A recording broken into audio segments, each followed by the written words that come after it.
In a grand ballroom where wealth and arrogance ruled, one powerful man believed no one could ever challenge him. But when a new waitress stepped into the room, carrying only humility and strength, everything changed. This is the story of how a single act of courage silenced a millionaire feared by all. The grand ballroom shimmered with golden light. Chandeliers dripping with crystal that scattered brilliance across marble floors, polished so perfectly that every reflection looked like another world beneath one's feet. The elite of the city gathered here, cloaked in gowns and tuxedos, their laughter carefully rehearsed, their smiles heavy with secrets. Politicians shook hands with businessmen, business tycoons exchanged boasts disguised as conversations, and socialites paraded like ornaments, each determined to prove their importance in this glittering circle. Yet beneath the surface glamour was something heavier, an invisible weight that pressed against every guest's chest. It was not the grandeur of the hall, nor the magnitude of the evening, but the presence everyone waited for, the man who controlled not only the room but the reputations and livelihoods of nearly every person within it. When he arrived, the doors parted as if the world itself had opened a path. The hum of conversation cut off mid-sentence, laughter froze, and champagne glasses trembled slightly in the hands that held them. The millionaire entered with a stride that announced ownership, his chin tilted just enough to signal superiority, his eyes scanning the hall like a king surveying his court. There was no need for words. Silence itself seemed to bow before him. Then, as if on cue, the room erupted into forced cheer, the guests applauding too long and too loudly, their smiles stretching wider than sincerity could bear. He cracked a joke sharp, cruel, at the expense of a well-known politician, and the crowd roared with laughter, though many eyes darted nervously, unwilling to risk showing discomfort. For years, this man had cultivated not only wealth, but fear, wielding it with the precision of a blade. His fortune could build or destroy, and he reminded people of it with every smirk, every sarcastic remark. He enjoyed pushing limits, breaking dignity down piece by piece, until his victims laughed along with their own humiliation. To him, people were pawns, and pawns were meant to kneel. The staff knew this better than anyone. Waiters carried trays with trembling hands, terrified of spilling even a single drop of wine. The pianist, though skilled, avoided eye contact, fearing a wrong note would earn a public scolding. For many, a shift here meant survival, but one misstep could mean ruin. Stories circled in whispers about how the millionaire once dismissed an entire catering team because one napkin wasn't folded to his liking. Those whispers bred terror, but they also fed his legend.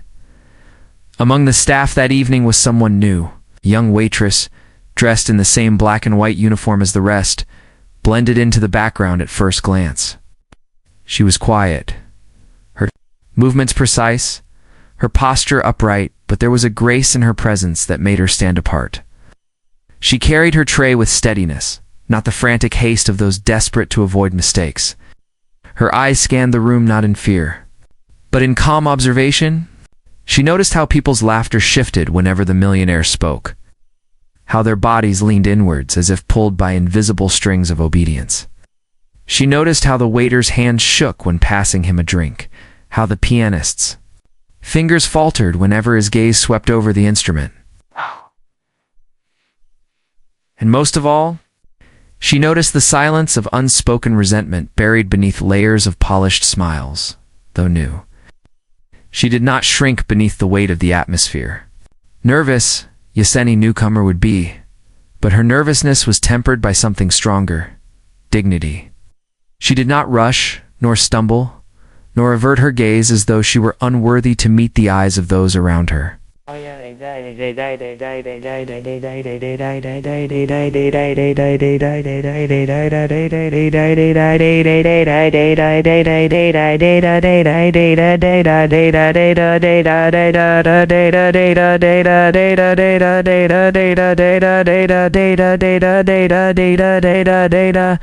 She existed with a quiet assurance, carrying herself as though her worth was not determined by the uniforms she wore or the wealthy guests she served.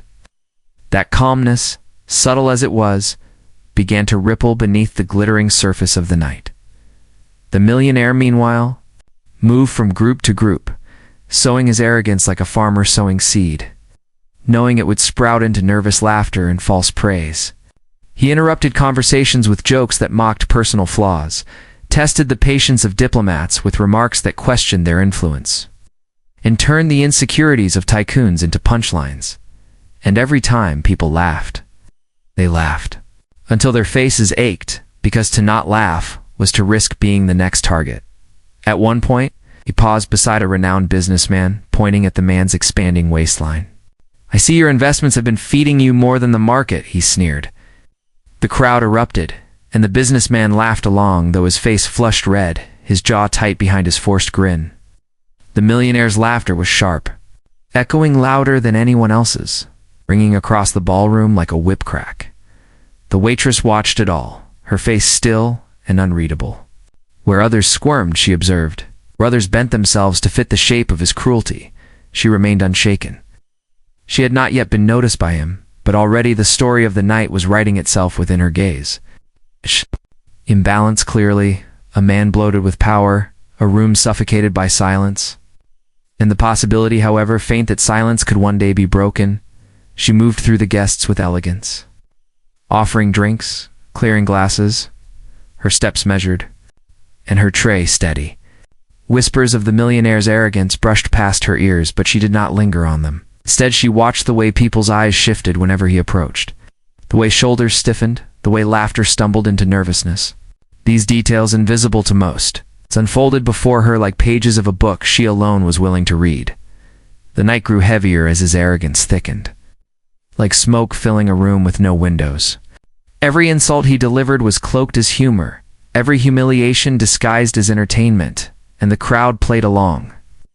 Yet in the corner of the ballroom, carrying her tray with unflinching steadiness, the new waitress stood as an unspoken contrast. She was not loud, nor rebellious. She was simply calm, in a place where calmness itself felt like defiance, though no one knew it yet. Though the chandelier still sparkled and the laughter still echoed, the quiet resolve of one woman had already begun to unsettle the unshakable. The millionaire, so certain of his power, was unknowingly walking toward the first challenge he would ever fail to control. And as the night stretched forward, the weight of inevitability hung just beneath the music and the laughter, waiting for the moment when arrogance would finally collide with dignity. The night unfolded with a rhythm that seemed both predictable and suffocating. The music swelled from the grand piano, laughter rose and fell like tides, and glasses clinked against one another in orchestrated harmony. Yet beneath it all, the same undercurrent remained, the sway of one man's dominance.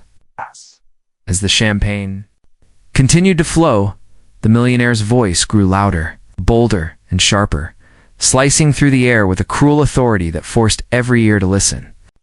He thrived on the unease he created, each remark designed not only to belittle, but to remind everyone of the invisible chains he held around them.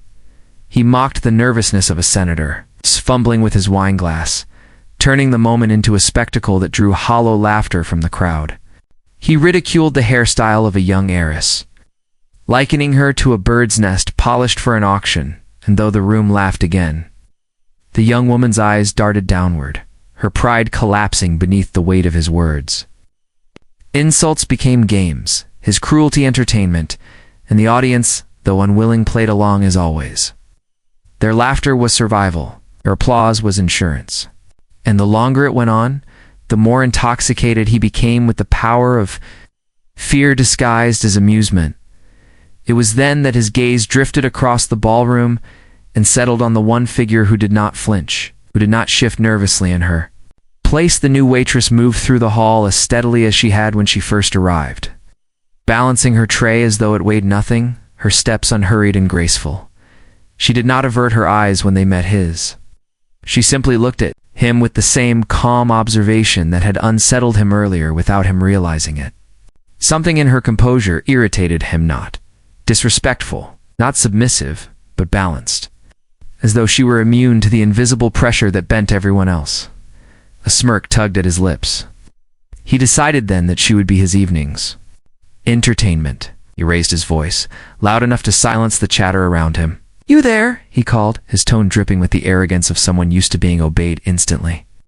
Every head turned toward the waitress, and the room seemed to exhale at once. She stopped where she was, tray in hand, and waited. The millionaire leaned back in his chair, enjoying the spotlight that fell upon him whenever he orchestrated humiliation. "You look far too serious," he declared mockingly. "Why don't you lighten up the mood for us? Dance? Sing whatever you're good for? Let's see what talent comes with the tray." His words cut into the air like a blade, and the crowd froze. The laughter that had once followed his every insult now stalled on their lips, for this was no guest of equal status, but a staff member, one without protection or allies. Everyone knew the rule: comply or be destroyed. A heavy silence filled the ballroom. Waiters avoided eye contact, pity flashing in their glances. Guests held their breath, afraid to intervene but eager to see what would happen next. The millionaire's grin widened as he watched the tension build, certain the young waitress would stammer, cry, or beg. He had seen it countless times before. This was the ritual he pressed. They broke, and the crowd laughed to ease their own fear. But the waitress did not break. How? She did not even tremble. She set her tray gently onto a nearby table, the soft clink of glasses the only sound in the hushed ballroom. Then she straightened, her posture tall, her eyes calm as they met his. For a long moment, she said nothing, and the silence became unbearable. The millionaire raised an eyebrow, as though daring her to refuse. Then she spoke, her voice steady, carrying across the room with surprising strength. "You want me to dance?" she asked softly, not in fear, but in clarity. A ripple moved through the guests. Her words were simple, but her tone was unshaken. He chuckled, nodding, already anticipating her embarrassment. Instead, she stepped forward into the open space between the tables. But rather than flail foolishly to please him, she moved with purpose, her steps controlled and graceful. It was not a performance meant to amuse, but a gesture of poise. Dare. Every movement carried dignity, as though she was reminding the crowd that there was beauty in restraint, power in calmness. She turned, lifted her chin, and stood tall, not a servant being mocked, but a woman commanding presence without asking for it. The crowd shifted. Murmurs spread quietly at the edges. Some gasped at her audacity. Others watched in awe. The millionaire's smirk faltered, just slightly, as he realized she was not entertaining him. She was redefining the moment. Her refusal to play the fool was not disobedience, but a silent declaration. "You cannot strip me of my dignity." When she stopped, she did not bow, nor did she wait for approval. She simply stood, her hands at her side, her gaze still calm. "A dance," she said evenly, "is not for mockery, it is for expression."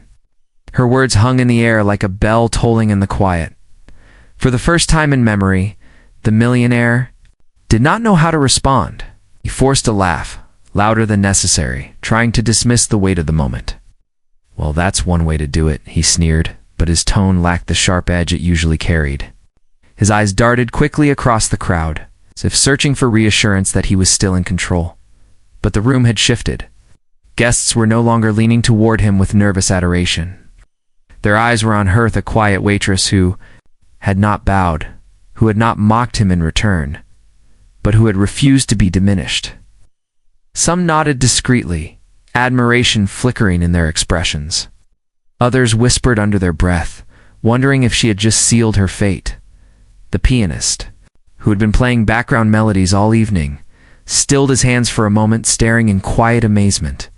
Even the other waiters, normally too afraid to lift their eyes, glanced at her with newfound courage. The millionaire tried again to laugh, this time clapping his hands as though to reclaim control. "Well then," he said, his voice tight, "suppose we found ourselves an artist among the staff." Yet the words fell flat. The authority in his voice no longer rang as effortlessly as before. The crowd's laughter was delayed, scattered, hesitant, and in that hesitation lay the truth. The balance of the room had changed. No longer was everyone's attention fixed on the millionaire's cruelty. Their focus had shifted, drawn toward The waitress who had responded not with fear, not with submission, but with quiet defiance cloaked in dignity. As the music resumed and the conversations attempted to flow again, an invisible line had been crossed. For the first time in years, the laughter in the room was not entirely his to command. A seed had been planted, one that would grow with every passing moment, until the man feared by all would realize he was no longer untouchable. The air in the ballroom was no longer the same. Ow. Though the chandeliers still glittered above and the music trickled faintly from the piano, there was an undercurrent of unease that hadn't been there before. The balance had shifted, ever so slightly, away from the man who had always held control. The millionaire felt it, though he masked his unease with a smile that was too wide, a laugh that was a touch too loud. His eyes darted toward the new waitress, still standing tall after her poised response, and something burned within him, a mixture of irritation and disbelief. He was not accustomed to being met with anything other than submission. This woman had not mocked him, had not insulted him, yet her refusal to be diminished in front of his guests had wounded his pride in a way no insult ever could. He leaned forward, determined to crush whatever spark she had ignited. His voice rose above the chatter, sharp and mocking, as he sneered. "Well, our little philosopher seems to think she's wiser than the rest of us. Tell me, do you lecture with every tray you carry, or is this a special performance for tonight?" Laughter trickled across the room, but it was thinner than before, hesitant, as though the crowd was unsure if it was safe to join him in ridiculing her. The waitress did not shrink back. She lifted her tray once more, moving with the same grace she had carried since the night began. Pausing briefly, she turned her head toward him, her expression calm, her voice steady.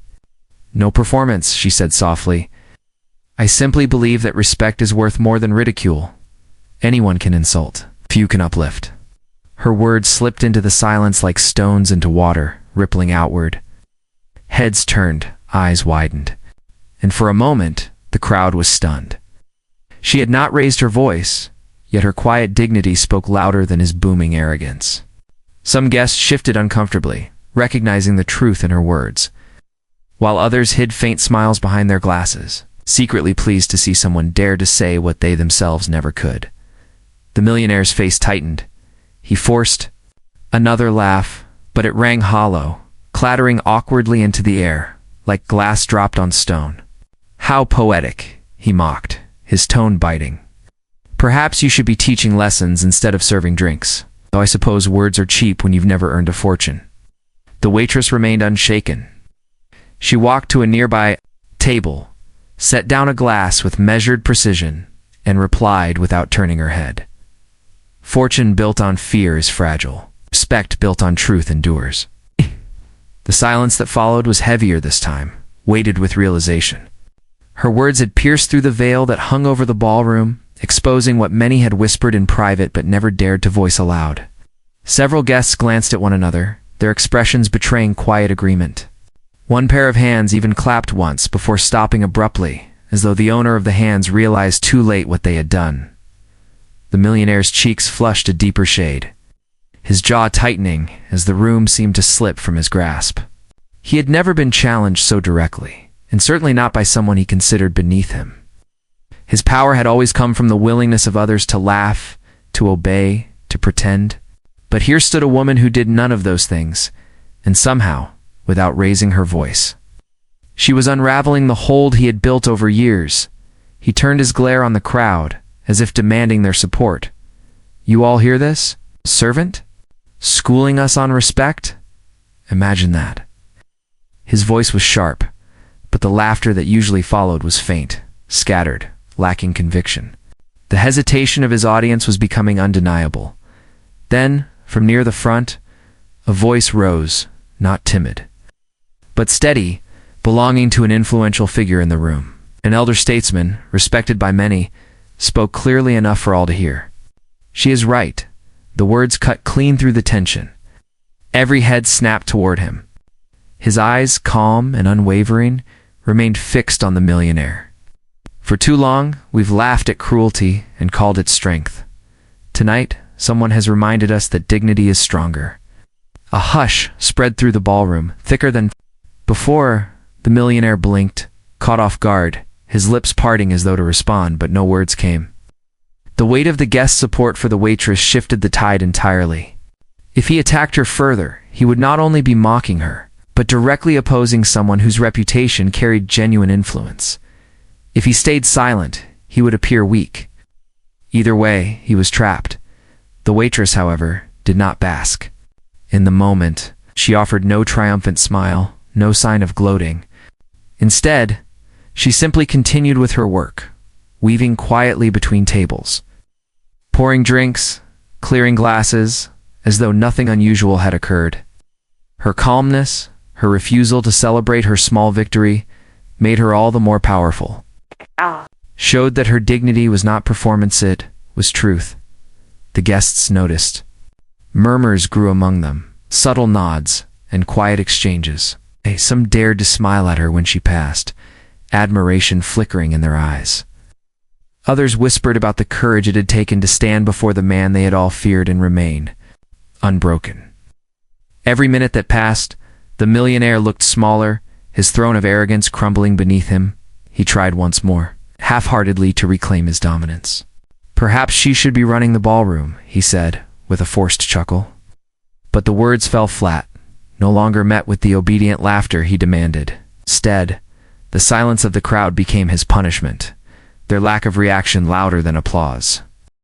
The music continued, the evening carried on, but the story of the night was no longer about him. It was about the woman who had stood in the fire of humiliation and emerged untouched. By the time the guests began to drift toward the exits, whispers trailed behind them, carrying the tale further with every step. "She silenced him," they murmured, some with disbelief, others with admiration. "The man who silenced us all was silenced by her." And as the last of the guests departed, one truth lingered in the air. Like perfume, wealth had not triumphed that night. Arrogance had not ruled. It was humility, quiet and unshaken, that had turned the tide. The millionaire had lost more than a battle of words. He had lost the illusion of invincibility, stripped away not by force, but by the steady voice of a woman who showed the room that respect, not fear, was the true measure of power. The whispers began before the music had even ended. They moved like a current through the ballroom, slipping from table to table, weaving between clinking glasses and hushed conversations. What had taken place that evening was too unusual, too extraordinary to remain unnoticed. Guests leaned toward one another, their voices low, but their eyes alive with awe. "Did you see her? She stood there and did not waver. No one has ever spoken to him like that. She didn't fight him. She simply told the truth." What had started as murmurs became the unspoken headline of the night. The grandeur of the ballroom, the glittering chandeliers, the expensive gowns, all of it faded into the background. What everyone would remember was the quiet courage of a single woman who had stood against arrogance and remained whole. As the evening progressed, the shift became more obvious. Groups of influential guest diplomats, CEOs, artists, and leaders sought her out, requesting her presence at their tables. At first she hesitated, unsure why people of such status would want to speak with her, but it quickly became clear that their curiosity was genuine. They were not looking for entertainment. They wanted to hear her thoughts. One of them, a well-respected philanthropist, leaned forward with a kind smile and said, "You carry yourself with a strength most people spend a lifetime trying to find. Tell us what gave you the courage to stand when everyone else stayed silent." She paused, setting her tray down before answering, her voice as steady as it had been all night. "I do not see it as courage," she replied simply. "I only see it as remembering that no one is lesser and no one is greater. We all deserve respect, no matter what title we carry or what clothes we wear." Her words were plain, unadorned, yet they struck deeper than any grand speech could. The small circle around her nodded, visibly moved. One guest even murmured, "That's the kind of truth that could change the world if more of us believed it." While she quietly became the center of genuine admiration, the millionaire found himself in an unfamiliar position. He stood alone. Near the edge of the ballroom, a half-empty glass in his hand, his once commanding presence dimmed. Those who had spent years flattering him avoided his gaze. Some slipped past quickly, unwilling to linger. Others glanced his way briefly before turning back to their conversations, now directed toward the woman who had drawn the evening's true spotlight. The sound of laughter that had once risen at his command no longer belonged to him. Had become an observer in a room he had once ruled. The change gnawed at him. For years, fear had been his currency. People feared losing his favor, feared being humiliated, feared what might happen if they crossed him. But now, fear was absent, replaced by something he could not buy: respect for someone else. He clenched his jaw, his pride wounded in a way that wealth could not repair. The glass in his hand trembled slightly, though he quickly masked it. Still, the truth was undeniable. His power had cracked. It was then, in the midst of this silent unraveling, that the waitress did something unexpected. Instead of basking in the attention, instead of savoring the fall of a man who had tormented so many, she turned and walked toward him. The crowd noticed instantly, and the murmurs returned, sharper this time. What is she doing? Why go to him now? Many assumed she might finally deliver the humiliation he deserved, perhaps speak words that would break him in front of everyone. But when she stopped before him, her expression carried no triumph, no cruelty, only calmness. Same unshaken composure that had defined her from the beginning. He looked at her with narrowed eyes, waiting for the strike he believed was coming. But instead, her voice reached him, quiet enough to feel intimate, yet loud enough for those nearby to hear. "You do not have to rule with fear," she said gently. "True wealth is not measured by how many people bow before you, but by how many people rise because of you. Respect, humility, dignity, these cannot be bought, yet they last longer than any fortune." The guests closest to them froze, stunned by the unexpected grace in her words. She was offering him not revenge, but a chance at reflection. The millionaire's lips parted, but no words came. His arrogance, so quick to strike before, faltered beneath the weight of compassion. He had expected defiance, perhaps mockery, but not this. Her refusal to treat him as an enemy left him disarmed in a way humiliation never could. The silence that followed was different now. It was not heavy with fear or tension, but with revelation. Those who witnessed the exchange looked at her with newfound admiration. She had not only silenced arrogance, she had extended kindness where no one thought it was deserved. In doing so, she revealed a truth that cut deeper than any insult. Strength does not come from crushing others, but from choosing mercy when one has the chance to destroy. The millionaire, still unable to respond, lowered his gaze. Something he had not done in years. For the first time, he looked small, not because someone had torn him down, but because someone had chosen not to. And that humility, forced upon him by compassion, struck harder than the sharpest words ever could. The night continued, but the energy of the ballroom was transformed. Guests no longer whispered in fear, but spoke openly of the lesson they had just witnessed. Imagine, one said, if we all treated each other with that kind of dignity. Another added, power built on fear is already broken. Tonight proved that. The story spread beyond the ballroom, carried by every guest who had witnessed it. Retold with awe and respect, by the time the last of the chandeliers dimmed and the final song ended, one truth had been sealed into memory. The evening would not be remembered for its grandeur, nor for the dominance of the millionaire who once ruled every corner of the room. It would be remembered for the voice of a single woman, steady and humble, who taught a lesson without intending to, who reminded everyone present that respect outweighs fear, and dignity outshines wealth. And so the closing words of that night settled into the hearts of all who heard them. Fear no longer ruled, because one voice of dignity had silenced arrogance. And it wasn't the millionaire's wealth that lingered in memory, but the waitress's courage.